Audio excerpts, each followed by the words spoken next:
Namaste students, myself Dr. Komal Rathod, Assistant Professor, Department of Kumar Bharatiya, Faculty of Ayurvedic Science, Jyoti Vidyapeeth, Women's University, Jaipur, Rajasthan.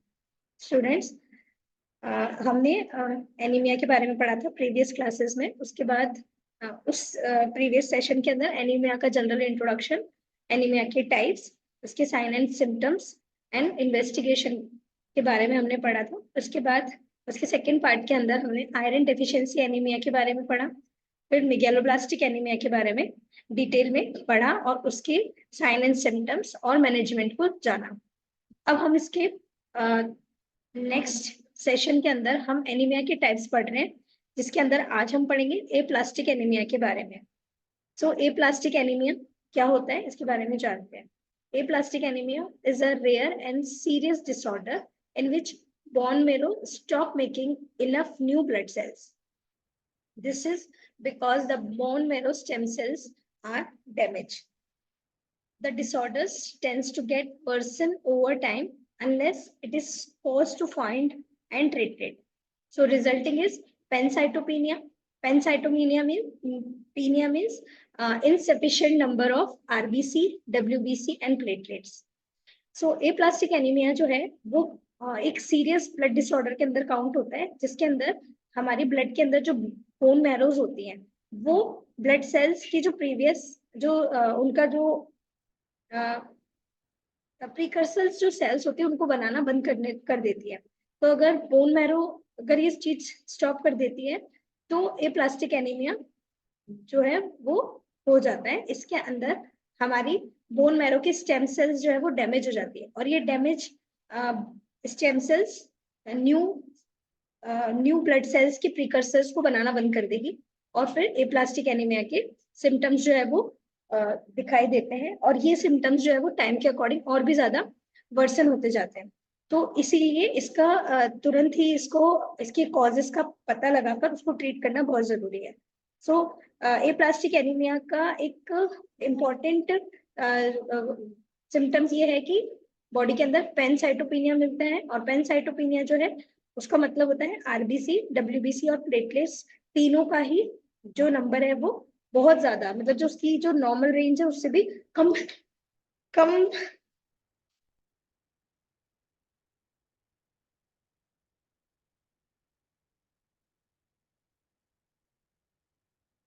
मात्रा में बनना शुरू हो जाती है। Causes exposures to toxic substance such as arsenic, benzene, cancer therapy, use the certain drugs, and autoimmune disorders such as rheumatoid arthritis, viral infections such as hepatitis, HIV, etc. And the damage of stem cells in bone marrow that are responsible for blood cells production. So weakened bone marrow, hypoparathyroidism. So इसके causes के बारे में अगर हम देखें तो इसकी जो कॉजेज हैं वो सबसे इम्पोर्टेंट है कि अगर कोई भी टॉक्सिक सब्सटेंस का ज्यादा यूज करता है, जैसे कि आर्सेनिक है, बेंजीन है, या फिर अगर किसी पेशेंट की कैंसर थेरेपी चल रही है तो कैंसर थेरेपी के अंदर रेडियोथेरेपी और कीमोथेरेपी का प्रयोग किया जाता है, तो इसकी वजह से भी बोन मैरो की जो प्रिकर्सर सेल्स होती हैं वो नष्ट हो जाती है। तो वो नष्ट हो जाएगी तो एप्लास्टिक एनीमिया कैंसर थेरेपी के कॉम्प्लिकेशन के तौर पे पेशेंट में जनरली पाया जाता है। इसके अलावा कुछ सर्टेन ड्रग्स होती हैं या फिर अगर किसी को ऑटोइम्यून डिसऑर्डर्स हैं लाइक रूमेटॉइड आर्थराइटिस है, वायरल इन्फेक्शन है लाइक हेपेटाइटिस, HIV, तो इसकी वजह से भी एप्लास्टिक एनीमिया पेशेंट में मिलता है। तो ये मेन कॉजेज हैं एप्लास्टिक एनीमिया के। इसके अलावा अगर बोन मैरोज जो है बोन मैरो की जो स्टेम सेल्स हैं वो डैमेज हो चुकी हैं तो वो सेल का प्रोडक्शन तो करेंगे ही नहीं, तो इसकी वजह से बोन मैरो जो है वो वीक हो जाएगी और आगे जाके हाइपोपैराथायरॉयडिज्म भी हो सकता है, या फिर यूं कहते हैं हाइपोपैराथायरॉयडिज्म के कॉम्प्लिकेशन स्वरूप भी पेशेंट को एप्लास्टिक एनीमिया देखा जाता है। अब इसके साइन एंड सिम्टम्स की बात करें तो इम्पोर्टेंट साइन एंड सिम्टम्स मैंने आपको इंट्रोडक्शन में बता दिया था कि इसका जो इम्पोर्टेंट साइन एंड सिम्टम है वो है पैनसाइटोपिनिया। पैनसाइटोपिनिया जैसा कि नाम से पता चल रहा है कि जब एप्लास्टिक एनीमिया होता है तो एप्लास्टिक एनीमिया की बोन मैरो हमारी हमारी बोन्स की जो बोन मैरो है वो ब्लड के तीनों आरबीसी, डब्ल्यूबीसी और प्लेटलेट्स तीनों को ही बनाना बंद कर देती है। तो इनका इनसफिशिएंट नंबर मिलता है ब्लड के अंदर, तो इसी को हम पेनसाइटोपिनिया कहते हैं। फटीग्स हो जाता है, रेस्टलेसनेस रहता है पेशेंट को, हाइपोक्सीमिया की कंडीशन रहेगी, इरेगुलर हार्ट बीट रहती है, और हार्ट मरमर रहता है पेशेंट को, पेल स्किन हो जाती है, गम्स और नेल से ब्लीडिंग होने लग जाती है, क्योंकि जो गम्स और नेल बेड है वो भी बहुत येलो दिखते हैं पेशेंट के। इफ और फीवर, फ्रीक्वेंट इन्फेक्शन रहता है क्योंकि ल्यूकोसाइटोपिनिया रहता है। मैंने आपको स्टार्टिंग में बताया पेनसाइटोपिनिया है तो ल्यूकोसाइटोपिनिया भी मिलेगा। तो इसकी वजह से बॉडी के इम्यून सिस्टम कम हो जाता है और फ्रीक्वेंट इन्फेक्शन बढ़ने की वजह से पेशेंट को फीवर रहता है। और अगर increase bleeding tendency and pinpoint red bleeding spot on the skin due to thrombocytopenia। ये एक important sign and symptom है पेशेंट के कि अगर उसकी स्किन के नीचे अगर पिन पॉइंट रेड स्पॉट दिख रहा है तो ये पेशेंट की एक आइकॉनिक सिम्टम है कि आपको एप्लास्टिक एनीमिया है। और ओरल फ्लश जो है वो जनरली पेशेंट को दिखा ही जाता है। तो ये इंपॉर्टेंट साइन एंड सिम्टम है एप्लास्टिक एनीमिया की। अब हम मैनेजमेंट की बात करते हैं। तो नर्सिंग मैनेजमेंट में सबसे इंपॉर्टेंट है हम सबसे पहले ब्लड ट्रांसफ्यूजन कराएं और स्टेम सेल्स ट्रांसप्लांटेशन, ये भी बहुत इंपॉर्टेंट है। और मेडिसिन का हम इसमें प्रयोग कर सकते हैं। तो इम्पॉर्टेंट तो है कि जब एप्लास्टिक एनीमिया अगर बहुत ज्यादा बढ़ चुका है तो ब्लड ट्रांसफ्यूजन और स्टेम सेल्स ट्रांसप्लांटेशन इम्पॉर्टेंट है। और उसके बाद मेडिसिन का हम प्रयोग कर सकते हैं। Then erythropoietin to stimulate the bone marrow and antibiotic and antiviral medicines to prevent and treat infection. Then इसमें हमें एक्सरसाइज को अवॉइड करना चाहिए, कॉन्टेक्ट स्पोर्ट्स को अवॉइड करना चाहिए, और एनी काइंड ऑफ इन्फेक्शन जो बॉडी में लगे और फिर पेशेंट को फीवर जैसे सिम्टम्स आए तो हमें ये सब रोकने के लिए एंटीवायरल और एंटीबायोटिक ट्रीटमेंट जरूरी है। इसके बाद हम नेक्स्ट टॉपिक की बात करते हैं, हेमोलाइटिक एनीमिया। सो हेमोलाइटिक एनीमिया क्या होता है? Haemolytic anaemia the rupture or destruction of blood cells, RBC especially, is called hemolysis. तो अगर RBC का डिस्ट्रक्शन हो जाता है या RBC जल्दी जल्दी टूटने लगती है तो पेशेंट के अंदर हेमोलाइसिस की कंडीशन बन जाती है। So hemolytic anemia is a condition in which RBC are destroyed and removed from the bloodstream before their normal life span. Like haemolytic anaemia जैसा कि बता चुकी हूँ मैं आपको, आरबीसी डिस्ट्रक्शन हो जाएगा। आरबीसी अगर एक्सेस में डिस्ट्रक्ट हो रही है तो ब्लड स्ट्रीम से रिमूव हो जाएगी और उसका लाइफ स्पान भी है वो भी कम हो जाता है, क्योंकि नॉर्मल लाइफ स्पान जो उसका है वो तो ठीक है, क्योंकि आरबीसी अगर डिस्ट्रक्ट नहीं हो रही तो वो प्रॉपर लाइफ स्पान अपना कवर करेगी। लेकिन अगर आरबीसी बीच में ही अगर डिस्ट्रक्ट हो रही है, रप्चर हो रही है, तो उसका लाइफ स्पान भी जो भी कम हो जाता है। इट कैन बी, अब ये जो हेमोलाइटिक एनीमिया है वो इनहेरिटेंट भी हो सकता है और एक्वायर्ड भी हो सकता है। मतलब कि इनहेरिटेंट और एक्वायर्ड का क्या मतलब है? तो इनहेरिटेंट जो है मतलब कि parent passes the gene from the condition on the baby। मतलब कि इनहेरिटेंट का मतलब ये कि कोई भी डिजीज है जो कि माता पिता को भी है और वो जीन के थ्रू उनकी नेक्स्ट प्रोजनी को भी मिल जाए, तो इनहेरिटेंट कंडीशन होगी। इसका एग्जांपल है सिकल सेल एनीमिया और थैलेसीमिया, जिसके बारे में हम डिटेल डिस्क्रिप्शन पढ़ेंगे। सेकेंड है एक्वायर्ड। एक्वायर्ड के अंदर baby are not born with the condition but developed it due to another diseases. तो कोई भी कंडीशन और फैक्टर ऐसे बन सकते हैं जिसकी वजह से उसको हेमोलाइटिक एनीमिया हो जाए, लेकिन ये बाय बॉर्न पेशेंट में प्रेजेंट नहीं होता। अब बात करते हैं इसी के, क्योंकि इसके टाइप्स है सिकल सेल एनीमिया और थैलेसीमिया, इनहेरिटेंट हेमोलाइटिक एनीमिया के, तो उनके बारे में पढ़ते हैं हम। तो इसके अंदर है sickle cell anaemia first. Sickle cell anaemia is a serious inheritant disease. Serious inheritant disease है ये क्योंकि RBC that assume an abnormal rigid sickle shape, क्योंकि आरबीसी का मैं आपको पहले बता चुकी हूँ कि जो इसकी जो शेप होती है वो डिस्कॉइडल होती है।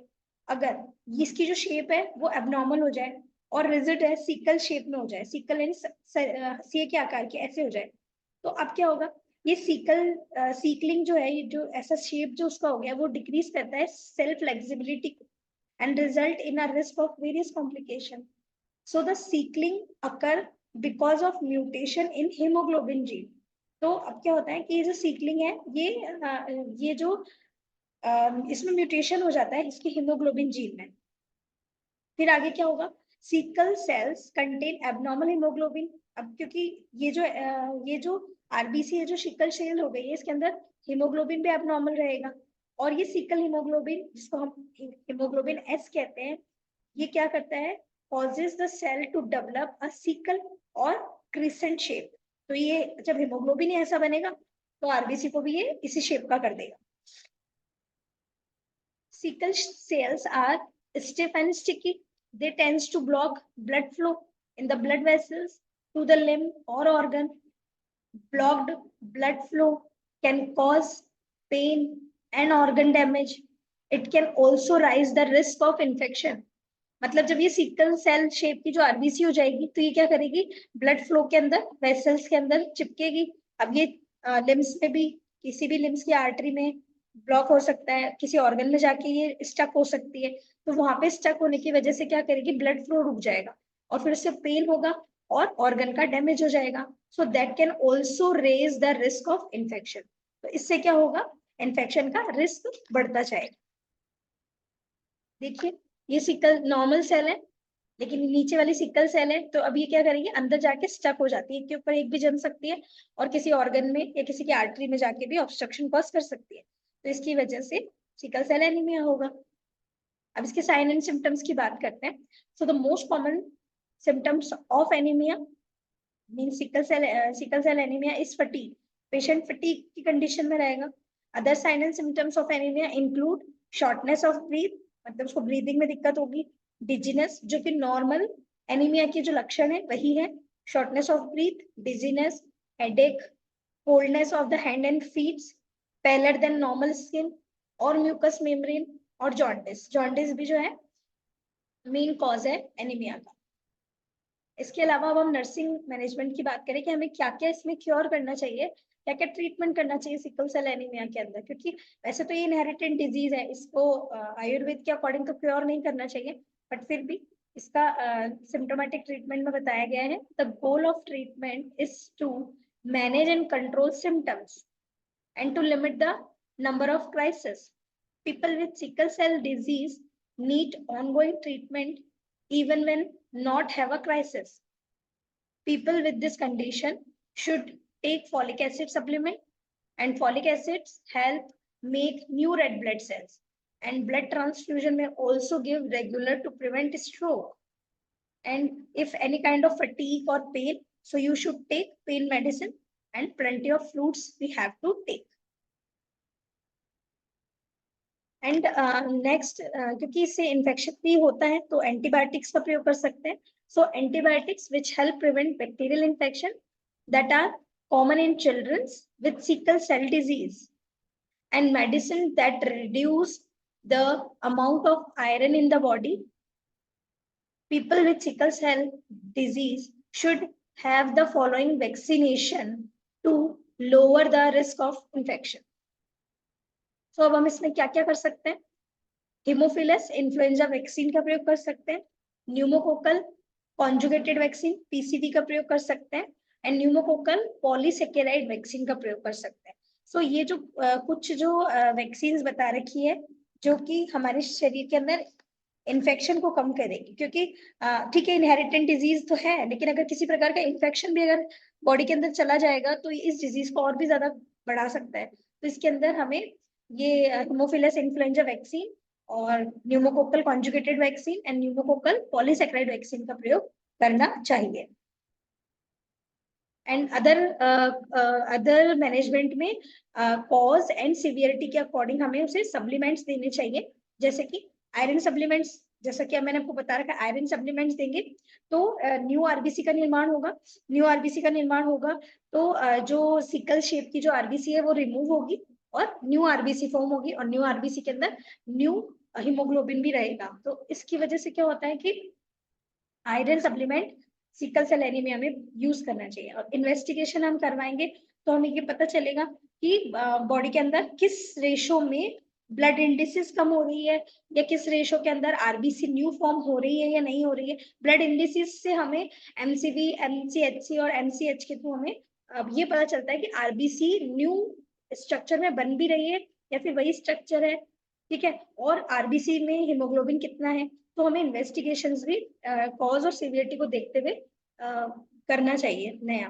Then hospitalisation and transfusion of red blood cells, और ये इंपॉर्टेंट है क्योंकि अगर कंडीशन बहुत ज्यादा वर्सन हो चुकी है, पेशेंट अगर क्रोनिक फेज में आया है, तो भी हमें ट्रांसफ्यूजन करके पेशेंट की जान बचाने के लिए हमें न्यू ब्लड ट्रांसफ्यूजन करके पेशेंट को सिकल सेल एनीमिया से हम मुक्त करा सकते हैं। सो मेडिसिन के अंदर iron, vitamin supplements, erythropoietic injection, क्योंकि इरिथ्रोपोइटिक इंजेक्शन से नई नई आरबीसी फॉर्म होगी। Then stopping a medication that may be cause of anaemia, और हमें जो मैंने आपको स्टार्टिंग में बताई थी कि कुछ जो मेडिसिन है लाइक एपिलेप्सी की या साइकोटिक मेडिसिन है जो कि न्यू आरबीसी के फॉर्म को रोकती है, जिसकी वजह से ये डिफरेंट काइंड्स ऑफ या different types of anaemia body में हो रहे हैं, तो वो रुकते हैं। तो इसलिए हमें ऐसे मेडिकेशंस को रोकना चाहिए जिनकी वजह से एनीमिया हो रहा है। तो ये इंपॉर्टेंट चीज है, इसमें हमें ये चीजें ध्यान रखनी है। और अगर प्रिवेंशन की बात करें तो हेल्दी डाइट और अल्कोहल का यूज नहीं करना चाहिए, डॉक्टर को रेगुलर चेकअप कराना चाहिए अगर इनहेरिटेंट आपको ये डिजीज है तो, और प्रॉब्लम अगर अराइज हो चुकी है तो हमें इस पे वर्क करते हुए इस डिजीज को रोकना चाहिए। सो डायग्नोसिस तो मैं आपको बता ही चुकी हूँ, हमें इस पे ध्यान देते हुए अपना कंप्लीट सीबीसी कराना चाहिए, ब्लड इंडिसेस चेक होगी तो आगे इन सब चीजों को हम रोक सकते हैं। तो intolerance related to weakness, fatigue in general malaise, and altered nutrition level and body requirement according to ineffective tissue perfusion related to inadequate blood volume or HCT, or ineffective family coupling related to disabled and life-threatening disease. So that's all for this session. Hope you understand about aplastic anemia, its causes, its signs, symptoms, and its important nursing management. तो इससे क्या है कि हम patient की जान बचा सकते हैं और प्लस उसकी लाइफ एक्सपेक्टेंसी को बढ़ा सकते हैं। तो होप आपको ये सेशन समझ आया होगा। If you have any query so you can ask me in comment below section. I will try to definitely resolve your problem. So thank you so much. Namaste.